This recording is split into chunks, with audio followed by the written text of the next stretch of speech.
Greetings, everyone, and welcome to a very special online event today. It's called Learn How to Transform Your Inner Critic. Find peace and wholeness with conscious movement, compassion, and creativity. My name is Stephen Dinan. I'm the founder and CEO of the Shift Network, and I'm really blessed to be with you here, getting to learn from two remarkable people whose skills combine to offer a really profound transformation of how we navigate our inner critic and actually embrace our inner critic. We're here with Heather Munro Pierce. She's the founder of Temple Arts Institute and Embodiment Guide, as well as Tim Kelley, who's taught many shift programs. He's an author of True Purpose and founder of the True Purpose Institute. And what I found, particularly with Tim in the past, is he's very good at precise discernment and languaging to help us understand things in a deeper way. And Heather is a master of embodiment and somatic ways of working with things. So the two of them together, I think, are really going to offer us something profound around the inner critic. So Heather, welcome to today's program. Thank you, Stephen. It's lovely to be here. And great to have you here with Tim. Welcome, Tim, as well. Great to be back.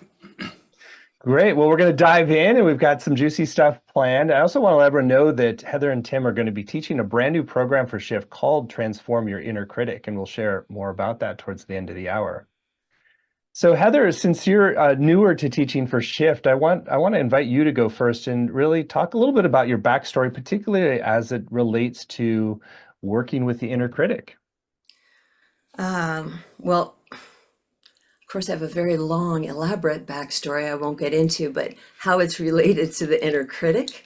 It really first came alive for me many years ago. I was in a relationship that really wasn't working. And I did a lot of, was really starting to do deep inner work. And then I was in a program that helped me learn about parts work. Because what I was noticing is that I kept taking on, and my inner dialogue was making me completely responsible for how the relationship was going. If only I was this way, I could help him more. If only I was more enlightened, if I did a better job of this. And there was this sort of internal drive and desperation and self-talk around all the ways I should and shouldn't be in order to try to save this relationship. And it was really through deep inquiry, dialoguing, journaling, for me, art and movement, and increasing my awareness around my personal manifestation and version of the critical voice within, which really had a lot of perfectionistic flavor to it. And anyways, it was doing that work deeply and soulfully that helped me ground and get clarity and make the decisions I needed to make around that relationship to have a better life. Beautiful. Tim, you want to share a little bit your backstory, especially related to inner critic? Yeah, for me, Stephen, it was noticing some of my behaviors, that there were certain situations where I would just get sort of weirdly disabled. And two of them were when I would set goals, I would immediately experience a loss of motivation. And another one was when I was in a training environment trying to learn some new skill, I would become terrified. And I couldn't figure out what was going on. And like Heather, I was in a parts training. We actually did some parts trainings together long before we were in a relationship. And I started to realize that there was something unconscious going on. And I started poking around underneath and discovered this just vicious attacking inner critic that whenever I set a goal, it would immediately make me wrong for not having already achieved it. And whenever I would be in a learning environment, it would immediately attack me for not already having the skill or ability that I was trying to learn. And it just really compromised my performance in those situations. And I wasn't sure what to do about it.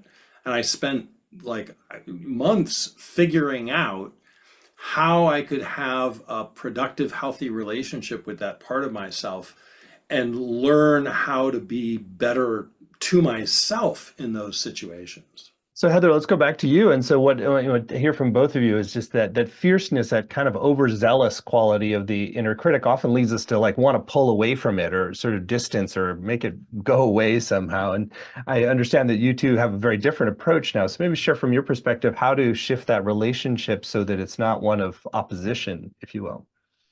Well, the first phase really is just to become aware and conscious of the dynamic. Because Hmm. I know for me, I was so enmeshed in that dynamic that I actually just identified that that was me.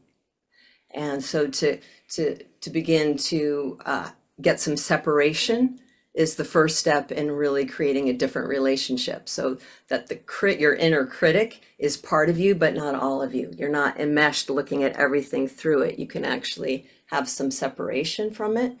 And then in that separation, you develop a relationship with it.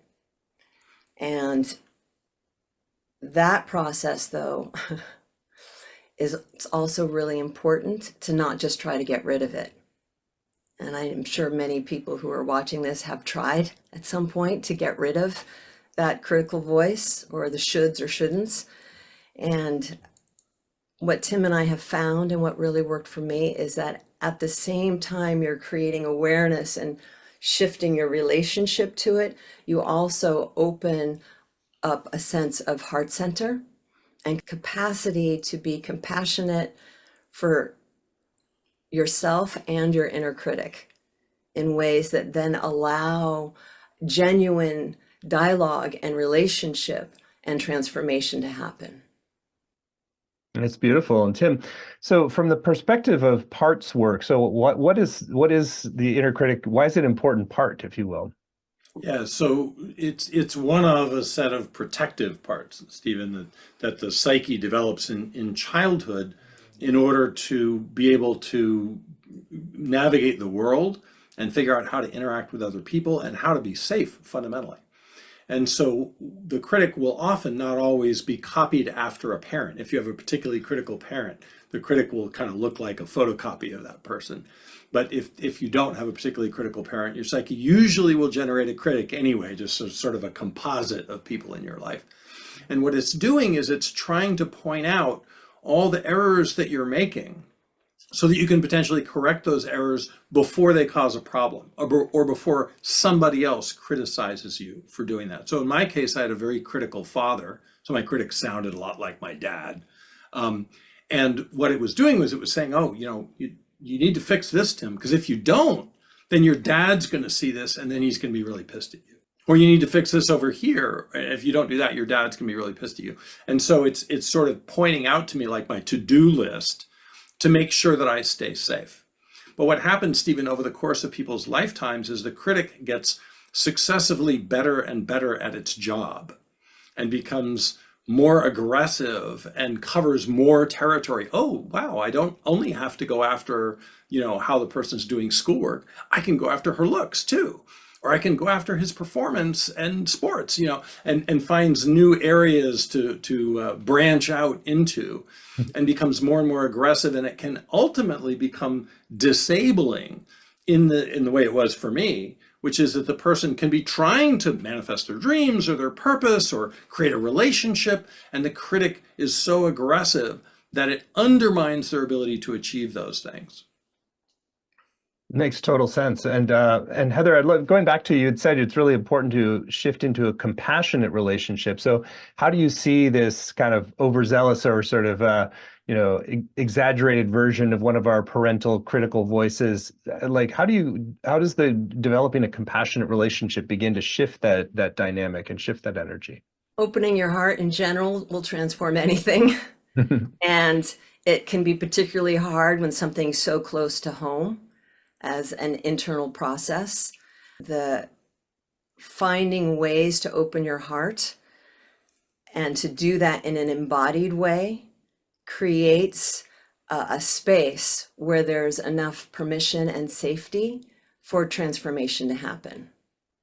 So whether it's a voice, sort of an amorphous critical voice or a parental critical voice, or it's from your past or it's really active in the present, that the more sort of embodied, grounded, centered heart space you create, the more permission there is for that part to stop being so intense and to engage in a dialogue, a relationship. You learn more about it. There's less pressure, like around the whole thing, less urgency around the whole thing. When you create a space of kindness in yourself, just think about if you were out in the world talking to a actual person, whether how they would respond, whether you're like, you're really bothering me and you're being so intense with me, stop, I'm going to get rid of you, you're bad. How are they going to respond? They're going to either defend or they're going to hide, but the relationship doesn't happen. Whereas if you can find the part of yourself that can center and ground and say, wow, this really isn't working for me, and to find the parts of you that are at the effect of it, it creates a space just like it would with the person in your life, where they get to be present and have their story and their gifts and challenges, and a dialogue can happen, a genuine dialogue in relationship that then creates the possibility for alchemy and something else to happen. If I may, Stephen, part of what I'm hoping that people will get out of this event that we're doing right now is they'll start to recognize the voice of the inner critic, right? So that tomorrow, the next day, they'll hear this, you're ugly and stupid, or why do your clients pay you money if they really knew, that sort of stuff.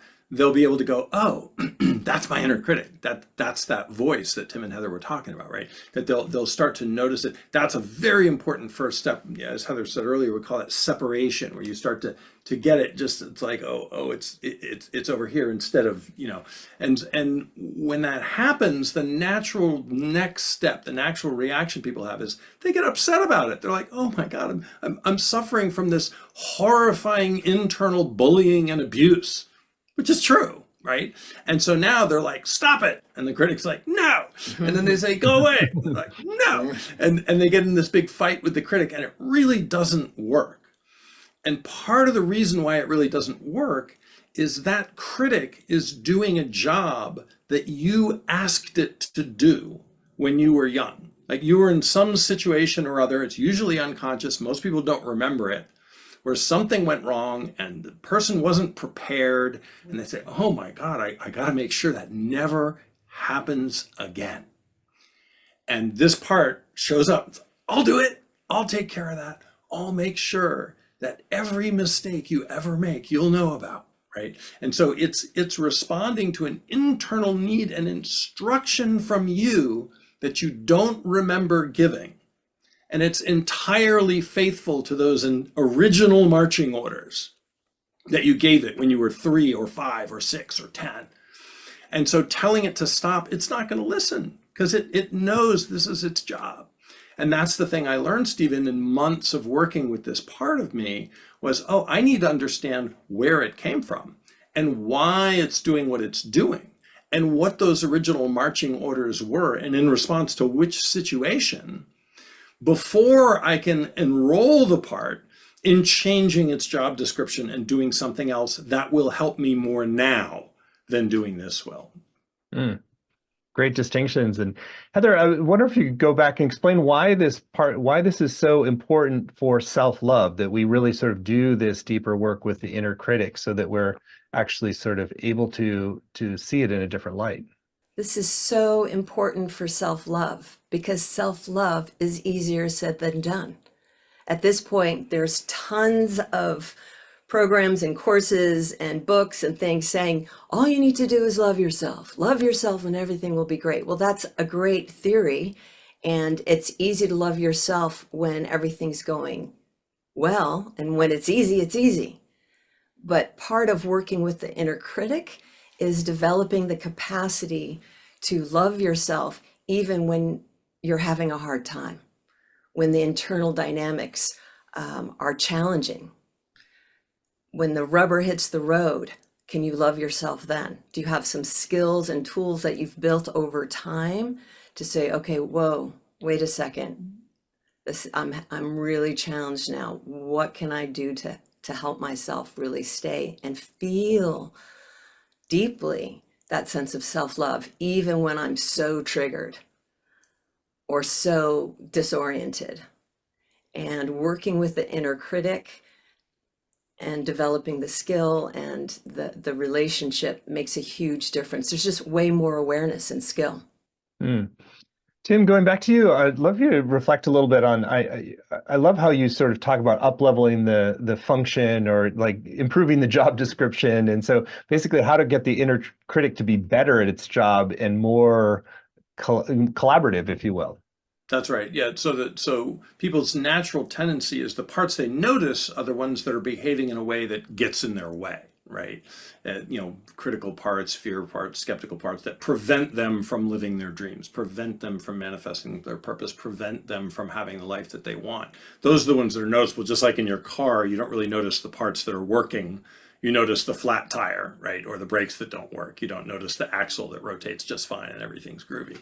So people notice the parts that aren't working, and their natural tendency is to want to get rid of them.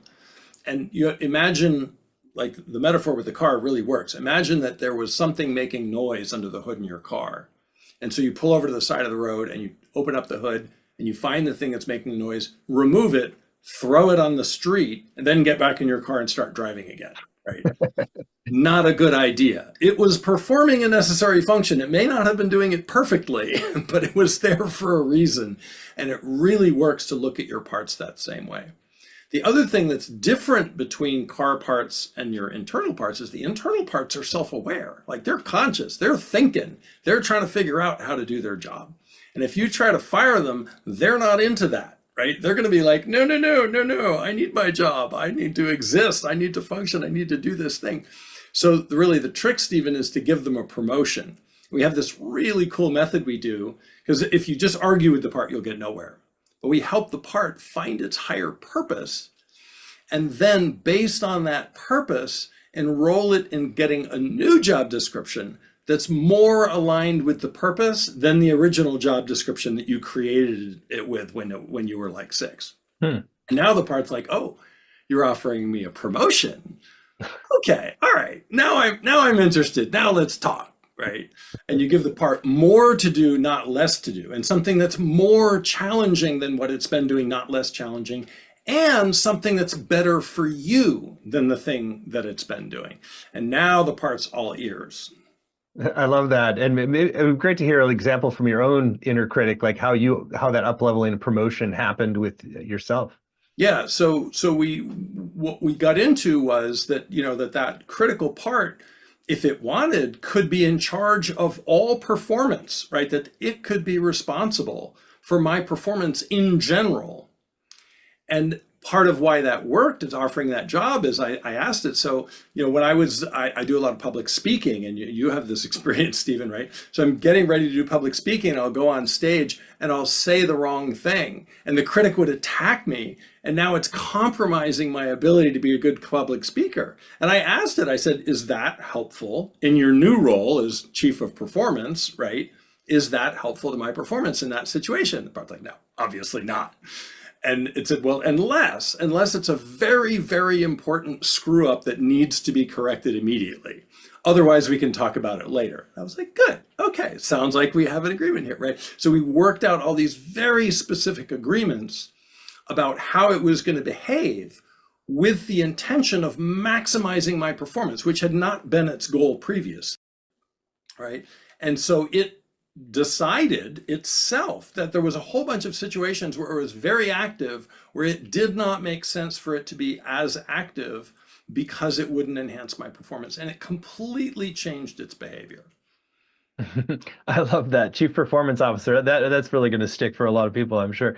Heather, I wonder if you could share a little bit about how your own promotion of your internal inner critic or elevation of that function within your parts happened as well. Sure. So my internal critic is very perfectionistic. And what I do for work is I create sacred space. And with women, and we dance or we circle or we're doing deep work. And the space I create is really important in terms of creating an environment that's welcoming and it's beautiful, where there's a sense of grounded harmony in the space. So the specific job that I really love to let my inner critic do is when I'm setting sacred space, towards the end of the process, once everything's set up, I let her do her thing, and she just details so beautifully, like just arranging things just so that someone walking into the space feels that attention and care that Mm. that's been put into the space.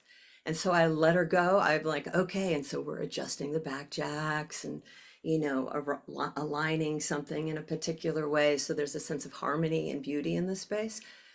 I let her go. And then I say, okay, that's enough. And then she recedes. And when I welcome people in, they can feel the beauty and the intention that's gone into creating it. She's kind of like your priestess of details, it sounds like. So you got the chief That performance officer and priestess of details. that is, I love that. That's great. Tim, let's go back to you. One thing I've appreciated, you're sort of painting a picture almost like an executive team internally with the parts. So maybe share a little bit about how to sort of create that sense of teamwork with the different parts, including the inner critic. Yeah, it's a great question, Stephen, because often the way the parts work internally is sort of like Congress on a bad day, right? You've got these different factions and stuff, and they're throwing chairs, and this group's trying to dominate that group, and that's kind of the psyche that we're accustomed to. And so if you think about like when you're trying to make a big decision, you get this faction going yes, yes, yes, and this other faction going no, no, no, and then and it's hard to hear yourself think while they're fighting. And one side wins, and the other side's trying to undermine it as you manifest that whatever it was the decision was. It's just such a mess. And so if you do this process with successive parts, right, where you help each part kind of reevaluate its job, find its purpose, recreate its job description, it seems to take somewhere around 6 parts or so when you do that with enough of them. And it really helps to do it with the wounded child part, which is usually unconscious and driving a lot of this dynamic. If you can do that, it actually transforms your psyche from this sort of combative, faction-oriented, congressional dysfunction into this collaborative team. Because all of these parts have their own purpose, which is naturally aligned with your purpose. And so they're all naturally behaving in the way that each of them can behave that will most contribute to you fulfilling your purpose in life. And it's just much quieter inside. Yeah, I want to add something in. The description of the Congress and everything is so powerful, but you can imagine that you hear voices all the time. For me, as more of a body feeling person, I experience that sort of dysfunctional Congress as anxiety or stress or tension in my body. So I'm not necessarily thinking or having voices in my head with different opinions, but there's a tension in my body, or I feel conflict, and it's really through the cognitive process has really added a level of awareness and skill for being able to deal with this general sort of angst and stress that I would feel when there was inner conflict. How do you then work with that in terms of an embodiment practice if it's more of a generalized feeling of anxiety versus the differentiated voices Tim is describing? How do you sort of like find that place of dialogue or inner harmony when there's sort of, if it's a little bit more generalized in your body? A number of different ways. One is I've done years of, body meditation and movement as a way to learn how I'm wired, like what I need to be able to go in and sort things out and to ground and to settle. Learning to really track and notice sensation, different tension in my body, different postures, gestures that may come out when the critic arises or a particular part arises, but particularly the critic, has helped me learn, oh, the critic function is activated now, because I'm like, this is actually part of the experiential practice that we're going to do today, is to start to feel into sensations, postures, tensions, gestures that can let you know that the critic is activated. That's a great segue into the actual experiential you wanted to lead. So why don't we take the time to do that now? Okay, great. So we're going to do a practice that will help you sense when your critic is activated by bringing awareness to all those things I just mentioned of sensations, tensions, postures, gestures. But we're going to combine this because of the particular way I like to work with the critic with a sense of heart center and what that feels like in your body so that you have something to compare and contrast to. And the purpose of it is really to create awareness, to get some clues about how the critic activates in you, and give you more choice to have a conscious relationship with it. So the thing I want to say is there's no right or wrong way to participate with this. I'm going to gently guide us. It'll probably be about 5 or 6 minutes, something like that. Participate in the way that's right for you. You might want to move a lot. It might just be subtle movement. You can stand, you can sit down, whatever feels right to you. Let's see.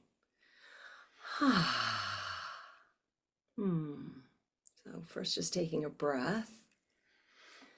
And we're going to begin with finding a physical sense of being grounded and centered. So in whatever position you're in, I invite you to feel your feet on the floor. If you're seated or standing, you might wiggle your toes or gently lean side to side a little bit, feeling your physicality. And then the second thing is we're going to bring a gesture in. This is part of what I do in my teaching, is to anchor things through gestures. So if it's right for you, I invite you to bring your hands to the center of your chest. And first, just noticing the sensation of your hands touching the center of your chest. And there might be a breath there. Some of you may have heart practices that this is beginning to evoke. You're welcome to bring those in. Feeling your feet and a little breath to the center of your chest, to the heart center. And then in a way that's right for you, invoking, calling in a sense of kindness, compassion. Maybe you sit a little taller, let your shoulders relax, let your chest open and expand a bit. So that we begin with a felt sense of, oh, this is a safe space. This is a compassionate space. This is a caring space.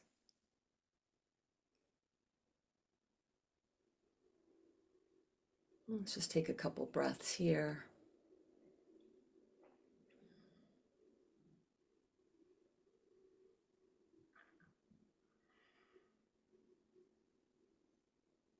Getting your feet on the floor and your hands touching your body and your breath.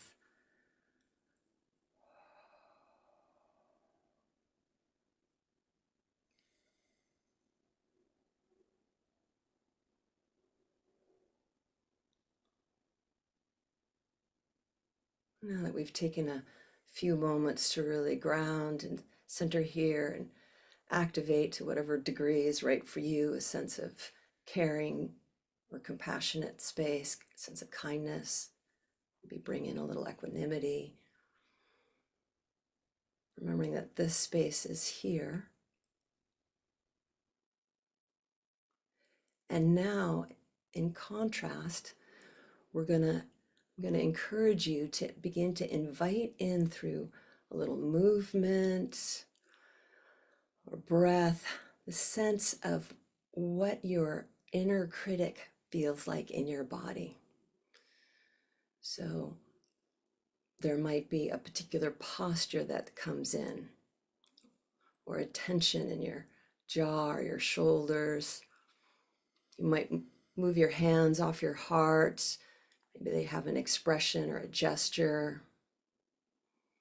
Maybe there's a gripping or a subtle sensation. Maybe there's a big shift in your posture. Maybe thinking critical thoughts is helpful. our sense of comparing or shoulds, perfectionist, perhaps, sense of things aren't good enough. Just let yourself move a little.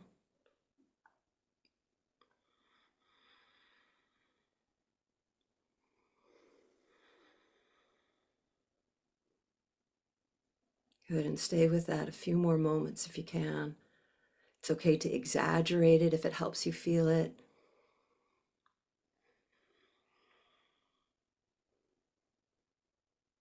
And then a little scan, just noticing gestures or tension, the posture. Maybe there's a sensation, a tightness or buzzing, or just a few more moments. You might exaggerate it a little bit if you like, critical, judgmental, a little more, and then taking a breath and beginning to consciously soften and shift out of that. Be an inhale and a long exhale.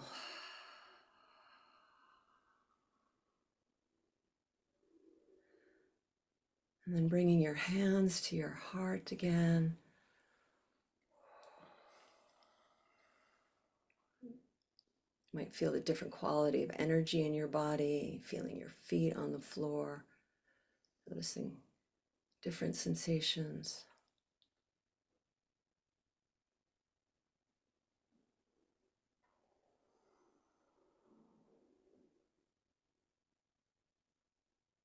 And then taking a moment just to, in this heart space, make conscious and remember some of the tensions and qualities. So for me, there's always a bearing down feeling. My shoulders rise, my jaw gets a little tight. Just remembering those sensations, tensions, postures, gestures that came in for the critic. See if you can remember that and take a breath to your heart.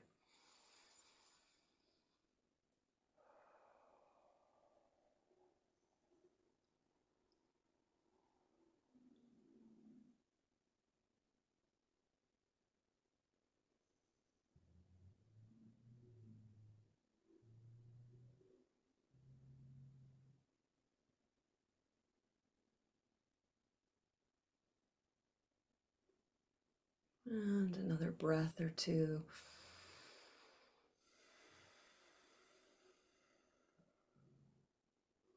And if you happen to have paper nearby or whatever, you might write down or remember a word or two of the sensations and the tensions or posture of the critic.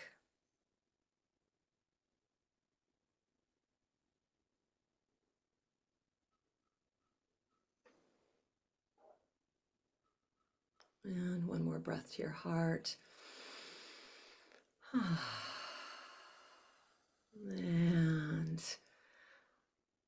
opening your eyes and beginning to shift back to presence.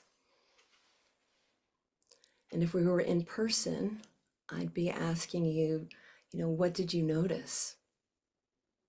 What did you feel? So for yourself in this moment, you want to remember, because these tensions, these can be, and postures is information, really precious information on when the critic is coming in. Really important information, because the critic process may not be conscious for you. So if you're sitting in a meeting or you're in a conversation with someone and you start to feel that embodied critic sensation, whatever it was for you, start to come in, go, I wonder if my critic is starting to get activated here.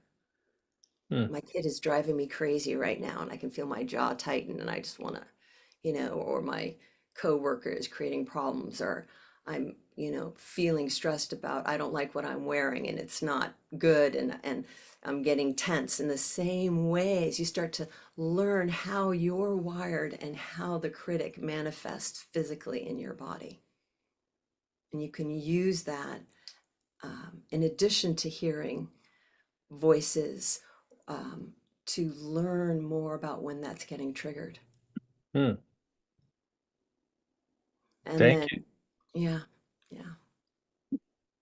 And then I would just say that equally important and part of what we're emphasizing when we co-teach is not only the postures and the gestures and your wiring around embodying your critic when it's activated, but also what are the postures and the gestures and that help you soften and come to a place of heart center as well. Hmm.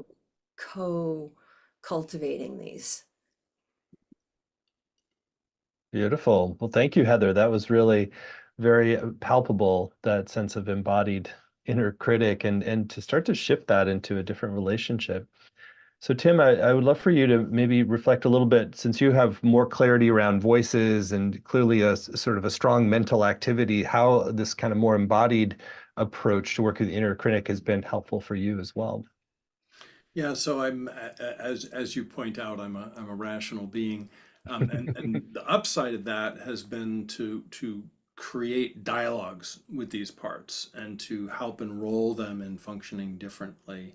But as a 6 on the Enneagram, it's been crucial to me to engage in body work, physical activity, different things like that to start to have a more whole person experience rather than being just sort of a brain being carried around on a sort of robot, you know.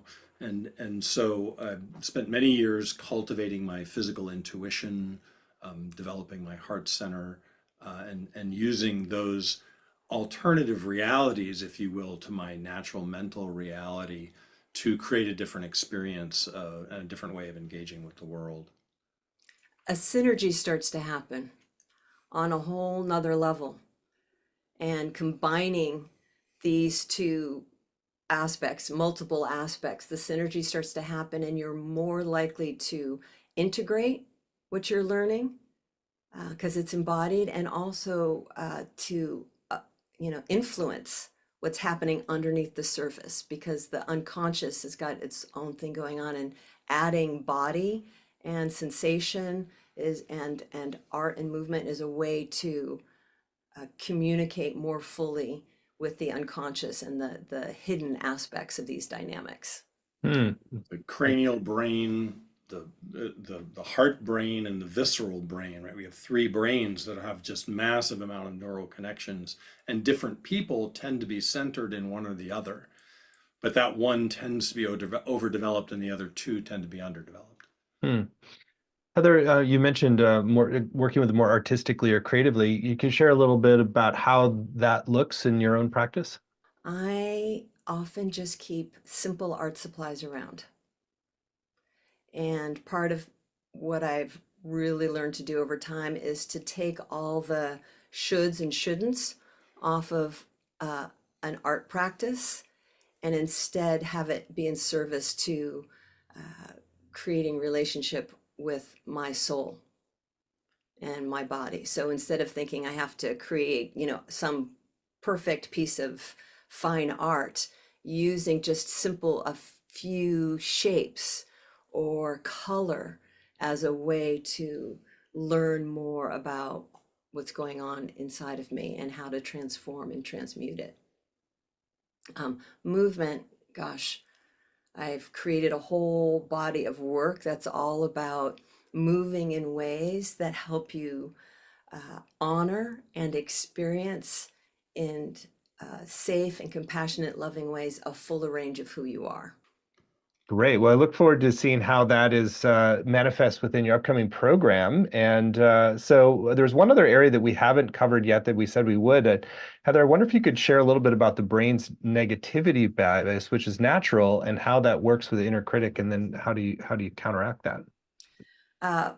Well, first, let me just give a little bit of a thumbnail sketch. I know most of you are familiar with it, but just in case someone's not, that the negativity bias is, as Stephen said, is a natural part of our nervous system and how our brain works. And it originated back in the day when we were on the savannah, those that were hyper aware of danger and looking for negative, scary things in the environment were survived and passed on their DNA. So we are their descendants, and we inherited that particular survival strategy of always looking for the negative thing in a space. Now, the critic loves this. The critic loves this because they love looking for negative stuff as well. So that process of looking for ways you failed or losses or things that didn't go the way you thought they should go, those all dovetail with our natural negativity bias. The brain is going to want to do that. Again, it's in service to trying to keep you safe, but it's not necessarily helpful. And the critic, again, just sort of puts that whole process on steroids. Tim, anything you want to add to that? Well, it becomes a self-fulfilling loop. And one of the things that's more subtle about this is there's the part that's producing all this negativity, and less conscious is a part that's receiving all this negativity. So it's a two-sided function. And so people are really being affected by it unconsciously in ways that are much more powerful than they're consciously aware. When people start to become aware of their critic, they're like, wow, that's really relentless and harsh and unending. But it's actually worse than that, because there's parts of the self that really have no defense against that criticism and just are impacted by it all the time. Yeah.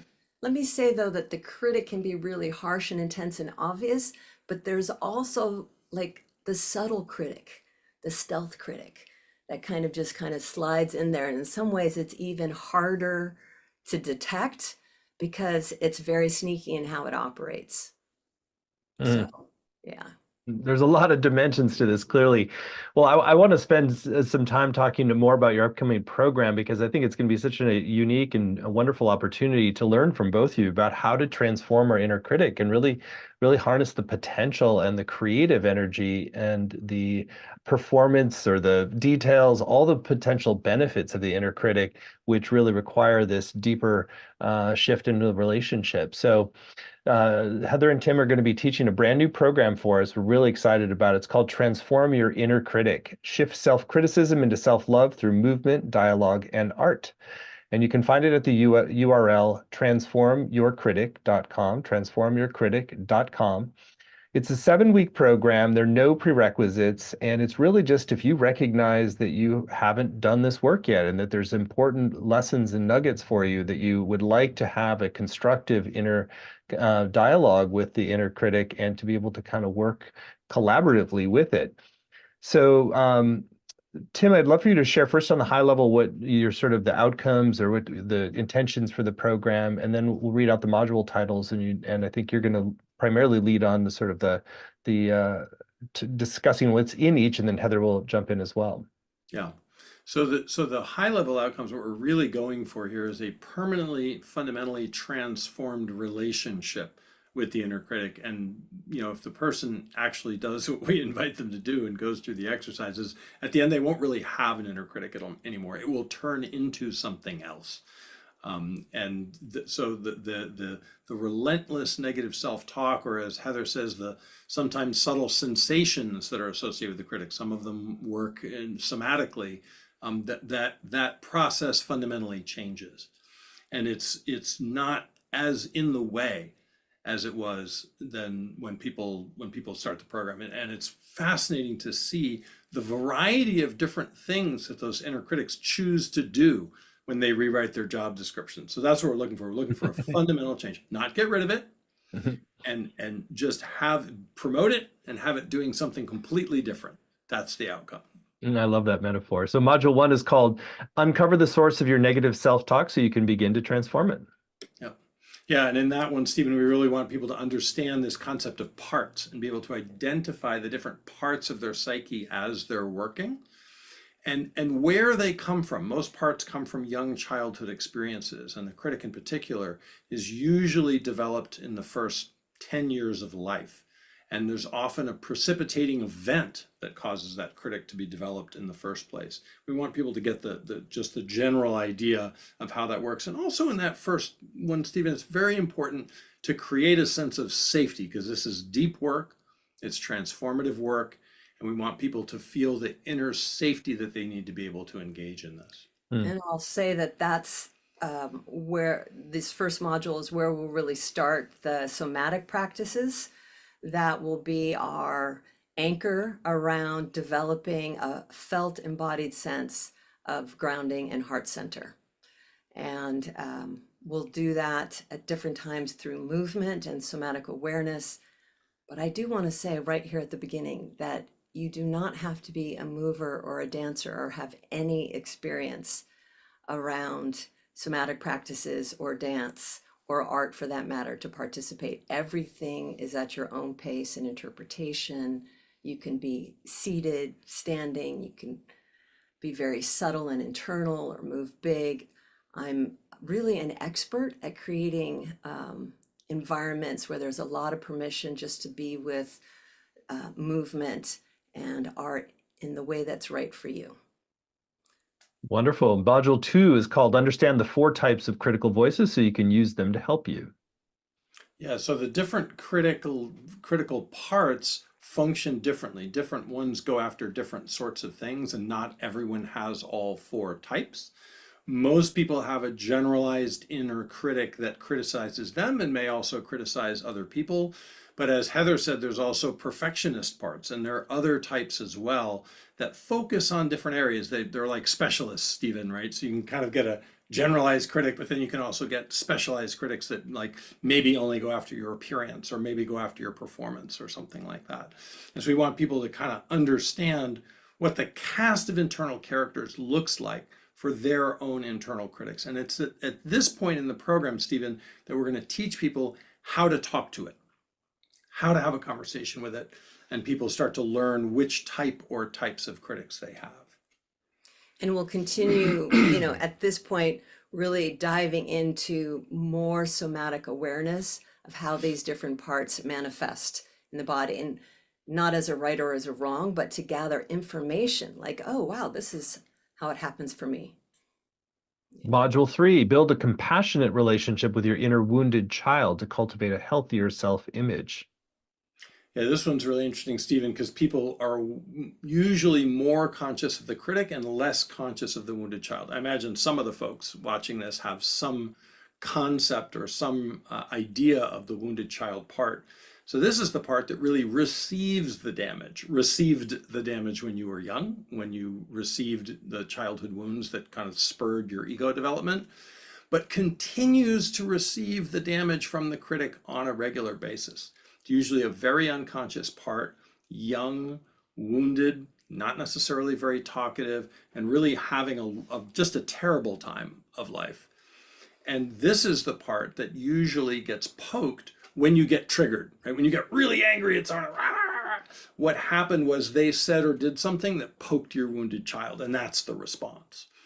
And so it doesn't work just to transform the inner critic. We want to get both sides of this dynamic to shift. And actually helping people have a productive, healthy, conscious relationship with their wounded child has a whole set of benefits all its own. Like we could do a course just on that. And so helping people to get in relationship with it, help understand what the wounded child needs, meet some of those needs. And sometimes out of this process, Stephen, the wounded child part's completely transformed and take on a whole different role and start doing something different other than just feeling bad about themselves. It's remarkable. Yeah, and I would say that the somatic journey just continues to weave through this, like all the things he's talking about. It's like, okay, so now we're with the wounded child. How are we with that in our bodies? How do we continue to develop a heart space, a caring space, a grounded sense of holding space for that? Because we can be in rejection of a wounded child. We can want to get rid of that just as much as we want to get rid of a critic. So how do we keep creating a embodied sense of container for these many parts of the wholeness of who we are?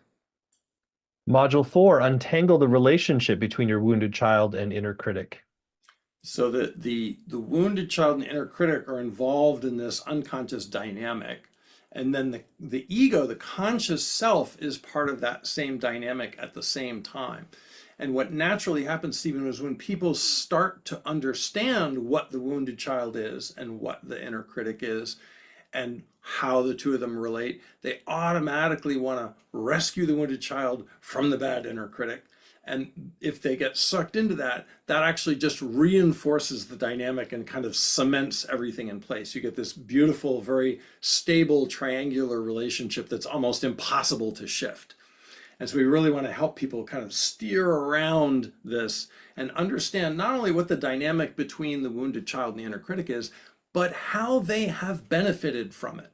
This has profound positive implications in people's psychological and emotional growth and development that last through their entire lives. They provide motivation, they provide compassion, they provide all sorts of different things, which if you just kind of, like we were talking about with the car, if you just kind of pull it out and throw it by the side of the road, the car's not going to work anymore, right?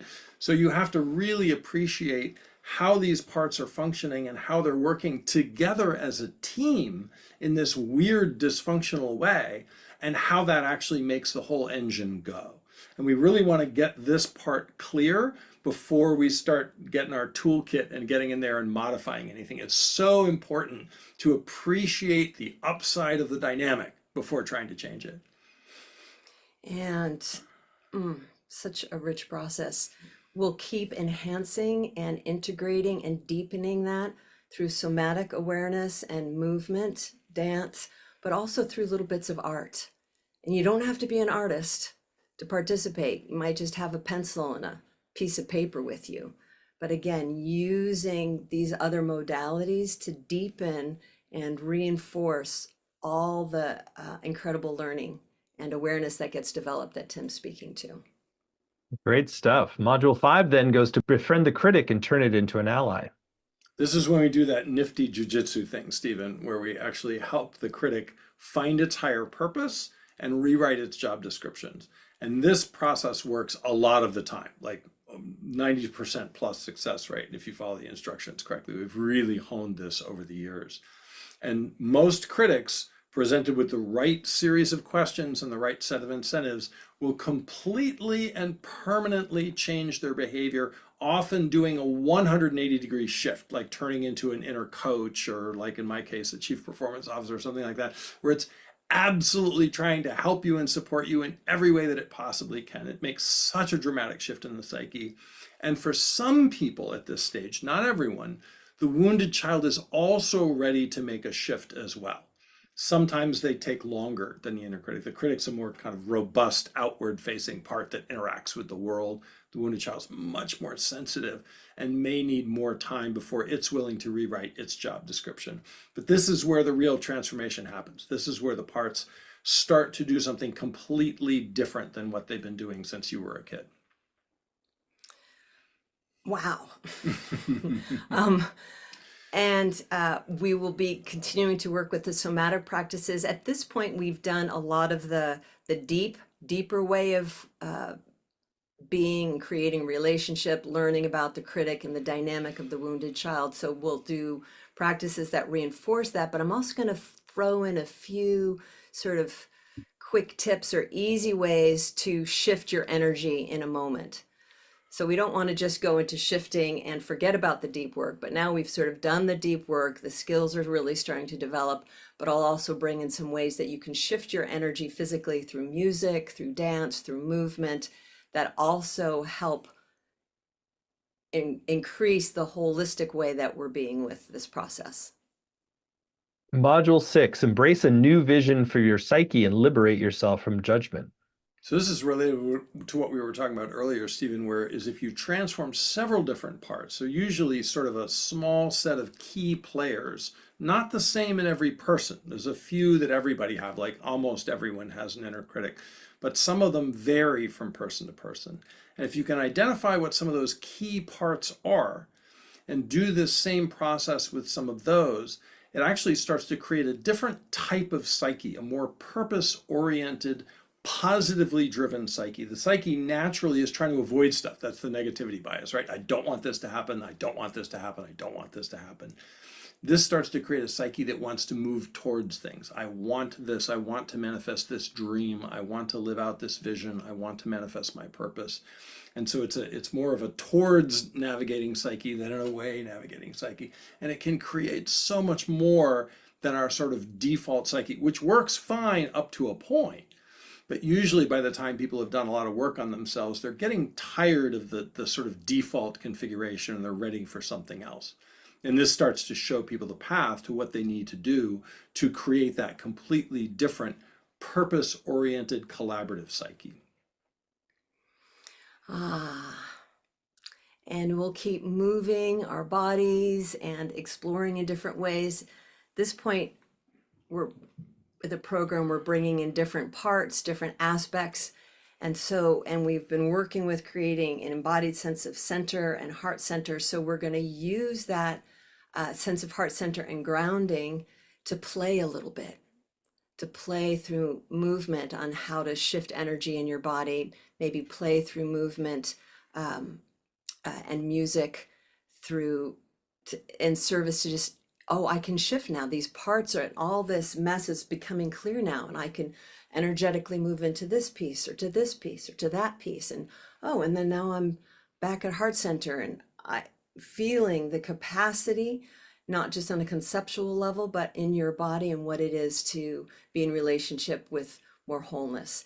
And let me say again that all that is at your own pace and interpretation. You can be really subtle with it, really intense with it, quiet with it. You don't have to be physically a dancer or a performer to do any of this. This is very much at your own pace, in your own way, in the way that's the best medicine for you. Great. And finally, module 7, integrate and celebrate all you've learned so your transformation continues each day. Yeah, we really want people to internalize the practices, the somatic practices and the cognitive psychological practices that we've taught them, because there's care and feeding, Stephen, that needs to happen in the weeks following these transformations, which if it happens, and it's not that complicated, we're talking like a couple hours a week or something for a few weeks, it makes all of these changes permanent. And then the person can actually, now they have tools they can use when some other part pops up and starts to cause problems. It's like, oh, I know what to do, right? I've got all these physical practices, I've got these cognitive practices I can do to address this issue in myself. But it's not a habit people have, Stephen. People are used to living with the dysfunction and living with the internal obstacles that prevent them from having what they want. And so we really want people to get the self-reflective capacity to notice when it's happening, so that 3 weeks or 4 weeks or 2 years later, they go, oh, that's a part, I know what to do. And they can pull out their cognitive and somatic toolbox and deal with it. And the movement will be about deeply integrating and bridging into your life. These skills will use movement, imagination, and somatic awareness to bridge from what it is to be in the context of the class and in a moment, but then also how to bring this into your life. Well, it's clearly going to be such a valuable program. All the details, again, are at transformyourcritic.com. I'll share a few other things about the program. So not only are you going to get the 7 90-minute sessions with Tim and Heather, which are live, so you can ask your questions live. You'll also get recordings, both video and audio, as well as word-for-word transcripts. There'll be weekly exercises for home. There's a Facebook community to deepen a sense of connection around this work, and there's small group time to connect with other participants. And on the page at transformyourcritic.com, you also see there's a really robust set of bonuses that Tim and Heather have been very generous. There's a live mastermind calls with a parts expert. These are 2 live 1-hour small group calls. There's a live 1-hour call with Tim and Heather on upgrade your psyche. There's a live online 2-hour conscious movement experience. Discover a woman-only fall equinox dance ritual. That's sort of unique. Heather, you want to share a little bit more about that one? This is a movement dance ritual where we use the season, our connection to nature, our connection to our bodies to feel our aliveness and dance and move. But it's not just like a party. It's really a ritual and a ceremony. So many women are really craving spaces to deeply connect with the medicine that comes from movement. So it's free form, at your own pace, spaciously guided, beautiful music, safe space for women. Great. And then Tim, I see there's a counterpart for Secrets of Masculine Power. You want to share about that live call with you? Didn't want to leave the man out. So yeah, this is really something that I've been working on with some colleagues for years. That there's a general bias in society against male power, and very few positive role models of men expressing power in a healthy way in society or in the media. And it creates the roles have been deconstructed somewhat. It leaves men somewhat confused about how to really manifest and how to act boldly and how to express their power in the world in a way that supports themselves and supports others. And so we've really done some great work with this to help men really define for themselves what is the optimal way for them to express their power and produce the best results. Such important medicine for our moment. I know you've done a ton of men's work, so great extra bonus. It's also an audio journey called Dance Through the Elements. This is to energize and enliven your spirit. And there's one final bonus, is our special bonus you get if you sign up today by midnight. This gives you a little extra encouragement to tune in now. And if you get the sense that this is the right next step for you, then you're going to explore the mysteries of conscious relationship. So Tim and Heather are actually going to do a live 90-minute small group call that is going to focus really around conscious relationship. You want to share about what you're planning there? Yeah, so we've been married for a while now, and we actually met in workshops and were buddies in a parts work program years before our first date. And so we have perhaps a more conscious relationship than most. And what we've done in our marriage and with our son is actually really engage with our own parts and each other's parts in a way that helps us deal with the naturally unconscious gunk that comes up in every relationship and gets in the way. And there's just so much we've developed from that. We really wanted to share it with people.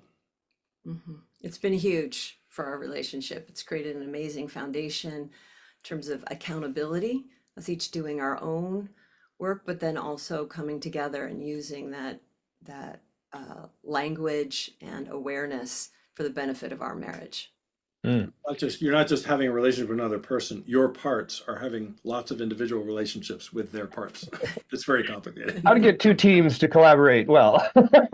Two teams of parts. So really great stuff. Well, again, it's all more detail on that and all the rest of what we talked about at transformyourcritic.com. It's going to be an amazing program, and we've kept the investment really accessible even with all the bonuses. It's just 3 payments of $128, so you save 10% when you pay in full with one payment of $349. The course is going to begin September 3rd, run Tuesdays at 5 Pacific, 8 Eastern. But even if you can't make the live times, you can still get the full value with recordings, transcripts, and community.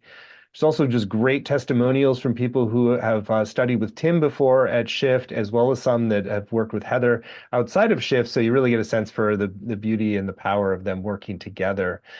So an amazing program, so much valuable. Permanent shifts are possible and highly likely, and you are going to be in great hands to do so.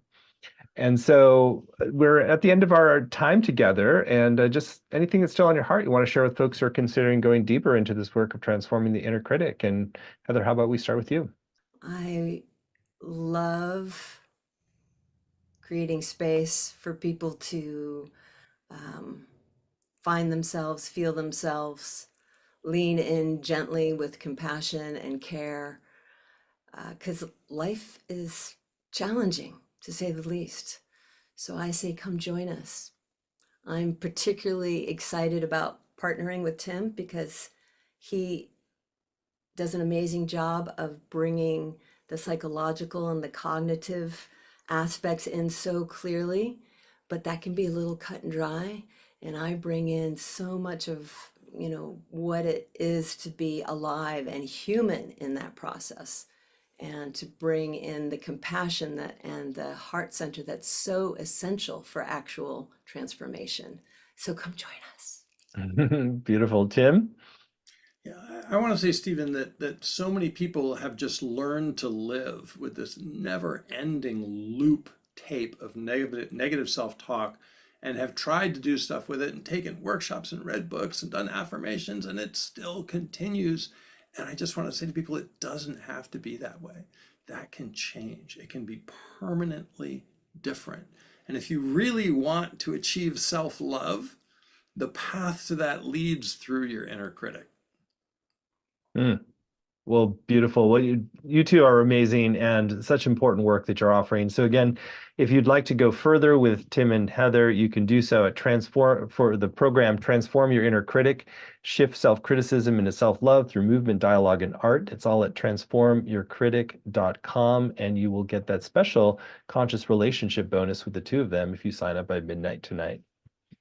So Heather and Tim, what a joy to be with you. Thank you so much for your wisdom and your embodied practices and your deep insights into how we journey through judgment, criticism, polarization into harmony and self-love with all of our parts. So thank you. Thank you, Stephen. Thank you, Stephen.